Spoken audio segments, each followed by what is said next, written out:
Hello friends, आपका स्वागत है आपके अपने चैनल स्टडी विद एटी में।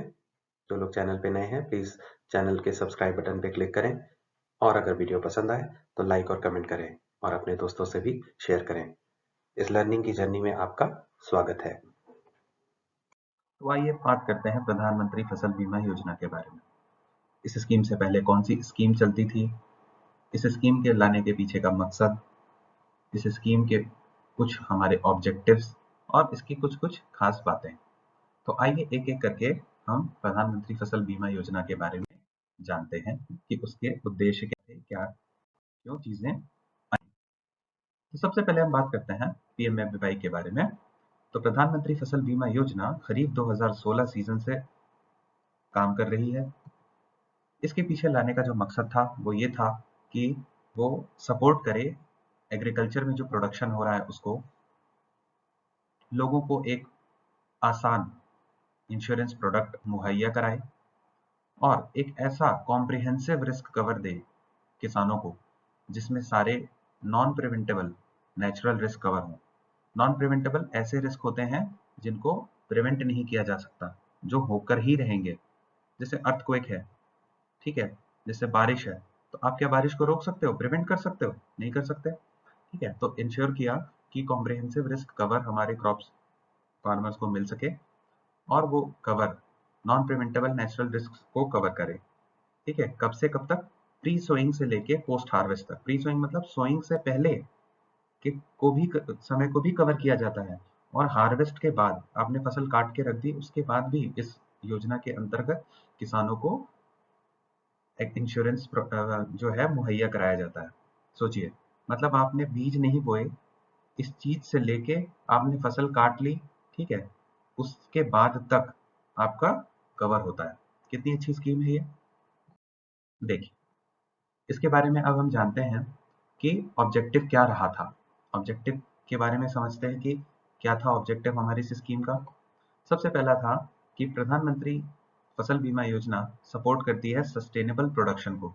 कैसे करती है? क्योंकि वो फाइनेंशियल सपोर्ट देती है फार्मर्स को, ऐसे फार्मर्स को जो क्रॉप लॉस के डैमेज से होता है। अनफोर्सीन इवेंट्स होते हैं, अनफोर्सीन इवेंट्स मतलब जो नहीं होने चाहिए थे और हो गए, ठीक है, तो उनको क्या करती है, ये फाइनेंशियल सपोर्ट देती है फार्मर्स को, ऐसे फार्मर्स को जिनका नुकसान हुआ हो। जब वो ऐसे फार्मर्स को जिनका नुकसान हुआ हो उनको फाइनेंशियल सपोर्ट देगी तो उससे होगा क्या? फार्मर्स को क्या मिलेगा? उनकी इनकम को स्टेबलाइजेशन मिलेगा, उनकी इनकम स्टेबलाइज होगी, ठीक है, और वो अपने आगे के सीजन्स में खेती कर पाएंगे।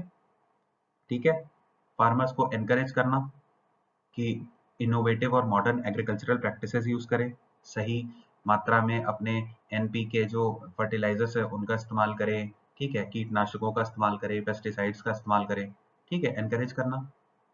इंश्योर करना कि क्रेडिट वर्थिनेस बनी रहे फार्मर्स की, क्योंकि फार्मर्स बड़े रिस्की समझे जाते हैं। कोई भी बैंक्स जो है, ठीक है, प्राइवेट बैंक्स हैं उनको टारगेट्स दिए जाते हैं, सरकारी बैंक्स हैं उनको टारगेट्स दिए जाते हैं कि ज़्यादा से ज़्यादा फार्मर्स को आप लोनिंग करिए। क्यों? क्योंकि जो नेचुरल आपके एनवायरनमेंट पे डिपेंडेंट चीज़ें हैं, ठीक है, उन पे इनके प्रोडक्ट डिपेंड करते हैं। ठीक है, फार्मर्स का एक खराब फसल मौसम आया और पूरी फसल चौपट, पूरा का पूरा आपका किसान कर्जे में डूब जाता है। तो कर्जे में ना डूबे और नुकसान हो तो उसे मुआवजा मिल सके, तो इसके लिए क्या होगा? प्रधानमंत्री फसल बीमा योजना का साथ होना चाहिए। ठीक है, तो अगर उसका साथ होगा तो क्या होगा? उसकी क्रेडिट वर्दिनेस बनी रहेगी, ठीक है, क्रॉप डाइवर्सिफिकेशन होगा, ठीक है, पता पता रहेगा उसे कि रबी में कौन सी क्रॉप बोनी चाहिए, ठीक है, खरीफ में कौन सी बोनी चाहिए, और एनहेंस करेगा ग्रोथ और कॉम्पिटिटिवनेस को एग्रीकल्चर सेक्टर में। फार्मर्स को प्रोटेक्ट करेगा ही प्रोडक्शन रिस्क से, लेकिन ये सारी चीजें भी आपकी पूरी होंगी। आइए अब समझते हैं कि प्रधानमंत्री फसल बीमा योजना में और टेक्नोलॉजी के यूज में कैसे साठगांठ बैठी है। ठीक है, पहले जो भी हमारे फसल बीमा होते थे तो कैसे होते थे? बैंक्स हमें एक लिस्ट भिजवाते थे, ठीक है, बैंक्स हम इंश्योरेंस कंपनीज को एक फार्मर लिस्ट भिजवाते थे, प्रीमियम देते थे, एक डिक्लेरेशन फॉर्म के रूप में उनका बीमा हो जाता था। लेकिन जब ये हमारा प्रधानमंत्री फसल बीमा योजना आई तो जो किसानों का बीमा है वो इंडिविजुअल लेवल पे होने लगा। एरिया अप्रोच पे उन्हें क्लेम्स तो मिलते हैं, मगर जो बीमा है वो इंडिविजुअल लेवल पे होने लगा। एक एक किसान की पॉलिसी बनने लगी। ठीक है, उससे क्या हुआ? उससे ये हुआ कि जिस किसान का नुकसान हुआ है स्थानीय आपदाओं के केस में, उसके बारे में हम बाद में पढ़ेंगे, जिस किसान का नुकसान हुआ है उसे उसे वक्त पे मुआवजा मिल सके। तो इसमें टेक्नोलॉजी ने किस तरह सहायता की, इसके बारे में हम समझते हैं। तो देखिए, गवर्नमेंट ने क्या किया, सबसे पहले तो एक क्रॉप इंश्योरेंस पोर्टल बनाया जिसका लॉगिन है www.pmfby.gov.in। ठीक है, जो कि खरीफ 2018 सीजन से कार्यरत है। ठीक, इसके बाद क्या हुआ, इसके आने से क्या फायदा हुआ? इसके आने से यह फायदा हुआ कि जो एडमिनिस्ट्रेशन और कोऑर्डिनेशन की चीजें होती थी, इस स्कीम के जो स्टेक होल्डर्स हैं, जिसमें फार्मर्स आते हैं, स्टेट गवर्नमेंट्स आती हैं, इंश्योरर्स आते हैं, ठीक है, इंश्योरेंस कंपनीज आती हैं और बैंक्स आते हैं, तो इनके बीच में एक प्रॉपर फैसिलिटेशन हो गया। कैसे एडमिनिस्ट्रेशन हो गया? क्यों, बैंक्स जो हैं उस पोर्टल का इस्तेमाल करके बीमा काटते हैं, ठीक है, और वो इंश्योरेंस कंपनीज के पास पहुंचता है। स्टेट्स उस बीमा पोर्टल पे नोटिफाइड एरियाज मेंशन करती हैं और फार्मर्स जो है अपनी सारी डिटेल्स उसमें देख सकता है, डाल सकता है। तो ये सारी चीजें आपके टेक्नोलॉजी के लाने से आसान हुई हैं। इसमें इंश्योर किया है कि रियल टाइम जो डेटा है, इंफॉर्मेशन है, वो लोगों तक पहुंच सके, जो भी हमारे स्टेक होल्डर्स हैं उन तक पहुंच सके। आइए अब बात करेंगे कि स्टेक होल्डर्स, जो मैंने अभी बात आपको बताई कि इस स्कीम के जो स्टेक होल्डर्स हैं वो हमारे फार्मर्स, स्टेट्स, है ना, इंश्योरेंस कंपनीज और बैंक्स हैं। तो हर किसी की अपनी अपनी एक रिस्पॉन्सिबिलिटी होगी, कार्य करने का एक जो हमारा दायित्व है वो होगा। तो देखते हैं कि रिस्पॉन्सिबिलिटीज क्या क्या हैं। सेंसस की कोडिंग, ठीक है, विलेज की मैपिंग, रेवेन्यू यूनिट्स का रेगुलर अपडेट होना, रेगुलर एडमिनिस्ट्रेटिव यूनिट्स का अपडेट करना, एडब्ल्यूएस की कोड की मैपिंग। एडब्ल्यूएस क्या होता है या आरडब्ल्यूएस क्या होता है? एडब्ल्यूएस होता है ऑटोमेटेड वेदर स्टेशन और आरडब्ल्यूएस होता है रेफरेंस वेदर स्टेशन। ठीक है, इसके बारे में मैं आपको WBCIS स्कीम के बारे में जब वीडियो बनाऊंगा तो अच्छे से समझाऊंगा। फिलहाल आप एडब्ल्यूएस जहां यूज होगा आप समझ लीजिए वेदर स्टेशन है, ऑटोमेटेड वेदर स्टेशन और रेफरेंस वेदर स्टेशन। उसके बाद रिस्पॉन्सिबिलिटी स्टेक होल्डर की क्या है? रिक्विजिट इन्फॉर्मेशन और details as per the log in credential module. अब ये सारे रोल्स किसी एक के तो होंगे नहीं, किसी का काम होगा सेंसस की कोडिंग, किसी का काम होगा अपडेटिंग ऑफ रेवेन्यू यूनिट्स, किसी का काम होगा हमारा एडमिनिस्ट्रेटिव यूनिट्स को अपडेट करना, किसी का काम होगा एडब्ल्यूएस यूनिट्स को चेंज करना, है ना। इसके बारे में हम बात करते हैं एक एक करके। इम्प्लीमेंटिंग स्टेट्स, जो हमारी स्टेट्स हैं, suppose state of Madhya Pradesh है ना, और उसमें जो इंश्योरेंस कंपनीज हैं वो क्या करेंगी, हर क्रॉप सीजन में, ठीक है, हर क्रॉप सीजन में उनका क्या काम होगा, स्टेट्स का क्या काम होगा, वो उनका काम होगा कि डिजिटाइज करें और अपलोड करें बेसिक इंफॉर्मेशन। कौन करेगा ये बेसिक इंफॉर्मेशन पोर्टल पे लोड? स्टेट्स और इंश्योरेंस कंपनीज। वो बेसिक इंफॉर्मेशन क्या है?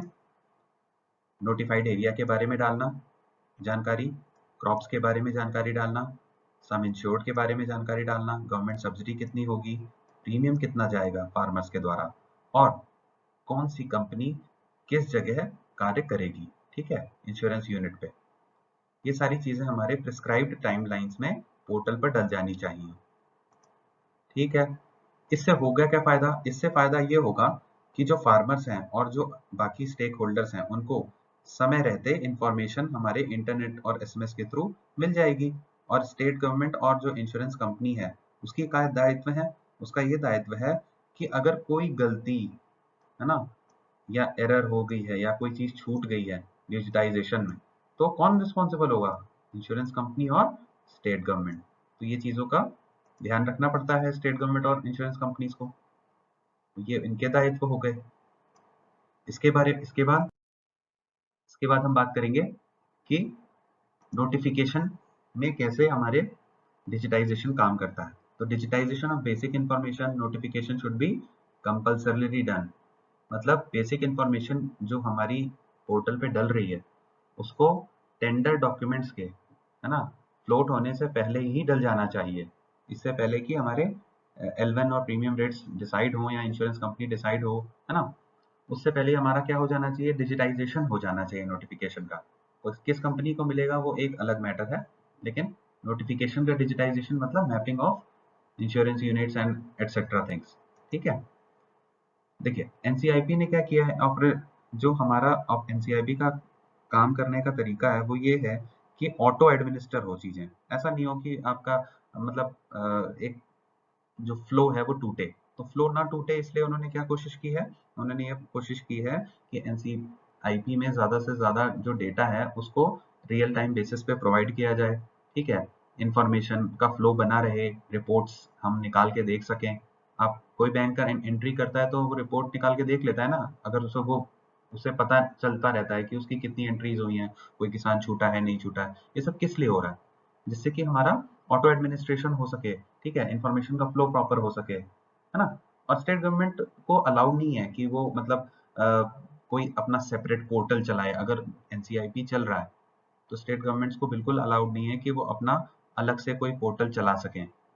ठीक है, क्रॉप इंश्योरेंस करने के लिए जिस जिस स्टेट में हमारी पीएमएफबीवाई है वहां पे एनसीआईपी पोर्टल पे ही काम होगा। पर अभी क्या हो रहा है कि कुछ स्टेट्स ऐसी हैं जैसे स्टेट ऑफ कर्नाटका और गुजरात, उन्होंने अपने खुद के पोर्टल्स चला रखे हैं, लेकिन उन्हें क्या करना होगा, उन्हें अपने पोर्टल को एनसीआईपी में माइग्रेट करना पड़ेगा।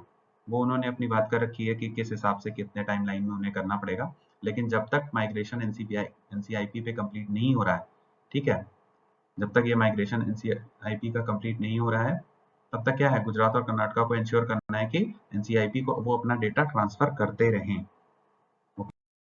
देखिए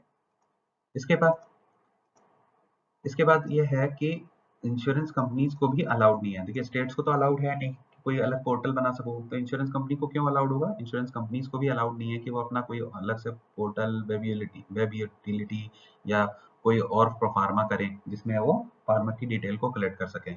ठीक है, उन्हें भी एनसीआईपी का ही सहारा लेना पड़ेगा। ठीक है, मगर वो क्या कर सकते हैं, ये सारे चीजें हमारे बैंक ब्रांचेस, एग्रीकल्चर सोसाइटीज, है ना, इन सब के थ्रू लेके हमें अपलोड कर सकते हैं पोर्टल पे। ठीक है, तो ये चीज वो करते ही हैं। सबसे इंपॉर्टेंट चीज, अगर किसी भी किसान को फसल बीमा योजना से जुड़ना है तो क्या करना पड़ेगा, उसे एनसीआईपी पोर्टल पे अपना डेटा एंटर करवाना पड़ेगा। सिर्फ वही फार्मर्स जिनका डेटा एनसीआईपी पोर्टल पर है, ठीक है, और उनके शेयर का, प्रीमियम का शेयर, ठीक है, उस पर्टिकुलर इंश्योरेंस यूनिट की इंश्योरेंस कंपनी को जा चुका है टाइमलाइन के तहत, सिर्फ वही इंश्योरेंस कवरेज के लिए एलिजिबल है। ठीक है, और प्रीमियम सब्सिडी हमारी उन्हीं के लिए रिलीज होगी जो बाद में रिलीज होती है आफ्टर जो पोर्टल एंट्री हो जाती है। ठीक है, तो ये सारी चीजें ध्यान देने वाली है। तो आज के लिए मैं वीडियो को इतना ही रखता हूँ, और आशा करता हूँ कि आप इस वीडियो को ज़्यादा से ज़्यादा लोगों तक पहुँचाएंगे और अपने फ्रेंड से शेयर करेंगे, एंड ज़्यादा से ज़्यादा लोग इस चीज़ को जानें कि प्रधानमंत्री फसल बीमा योजना क्या होती है, उसको लाने का क्या मकसद था। मेरा वीडियो बनाने का मकसद यही है कि मैं ज़्यादा से ज़्यादा लोगों को पीएमएफबीवाई की छोटी छोटी चीज़ों के बारे में बता सकूँ। ठीक है, तो आशा करता हूँ कि आपको मेरी वीडियो पसंद आई होगी। प्लीज चैनल से जुड़े रहें, और हम अगले वीडियो में बात करेंगे प्रधानमंत्री फसल बीमा योजना के कुछ और इम्पोर्टेंट पॉइंट्स के बारे में। हम इस पूरी योजना को पॉइंट वाइज पढ़ेंगे और जानेंगे छोटी छोटी चीजें, ठीक है, जिससे ये पूरी स्कीम चल रही है, क्योंकि ये हमें हेल्प करने वाली है, हमारे किसानों तक सही तरह से मुआवजा पहुंच सके, इसके बारे में हेल्प करने वाली है। So thank you for watching this video. Please like and subscribe the channel and share it with your friends. Thank you so much.